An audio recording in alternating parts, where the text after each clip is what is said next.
Taste the Daily.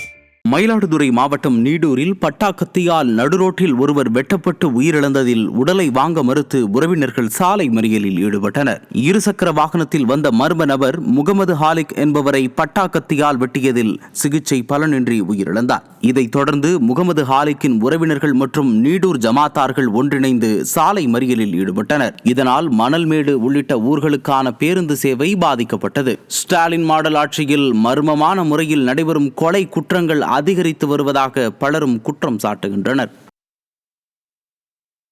Tiruvannamalai மாவட்டம் ஆரணியில் குளத்தை சிலர் ஆக்கிரமிப்பு செய்துள்ள நிலையில் அவர்களுக்கு திமுக எம்பி தரணிவேந்தன் உறுதுணையாக இருப்பதாக பொதுமக்கள் குற்றம் சாட்டியுள்ளனர். திருமலை சமுத்திரம் ஏரியின் உபரி நீர் பிள்ளைக்குளம் வந்தடைந்து அதிலிருந்து உபரி நீர் சூரியகுளம் வந்தடையும்.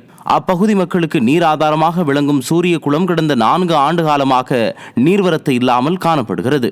தற்போது திருமலை சமுத்திரம் ஏரியிலிருந்து வரும் கால்வாய் முழுவதும் ஆக்கிரமிப்பு செய்யப்பட்டுள்ள நிலையில் ஆக்கிரமிப்பாளர்களுக்கு திமுக எம்பி தரணிவேந்தன் ஆதரவாக இருந்து வருவதாக குற்றம் சாட்டப்படுகிறது. திறனற்ற திமுக ஆட்சியில் நீர்நிலைகள் தொடர்ந்து ஆக்கிரமிக்கப்பட்டு வருவதாக பொதுமக்கள் குற்றம் சாட்டுகின்றனர்.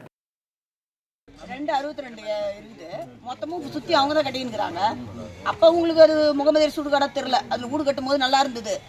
இப்போ நீ குளமா வை இதுன்னு சொன்னதுக்கு தான் உங்களுக்கு இது சுடுகாடு எங்களுதுன்னு உரிமை வந்துச்சு. அன்னைக்கு நீ முடிஞ்சா நீ எல்லா 2 வாட்டி வந்தோம். நீங்க ஆபீஸ்ல இல்ல, நீங்க வேலையில ஆபீஸ்ல இல்லனா கட்டுவீங்களா? இல்ல மேடம், எம்பி சார் போய் பார்த்தோம் மேடம். எம்பி சார் போய் பார்த்தோம். எம்பி சார் என்ன சொன்னாரு, சேர்மன்ல பேசினாரு.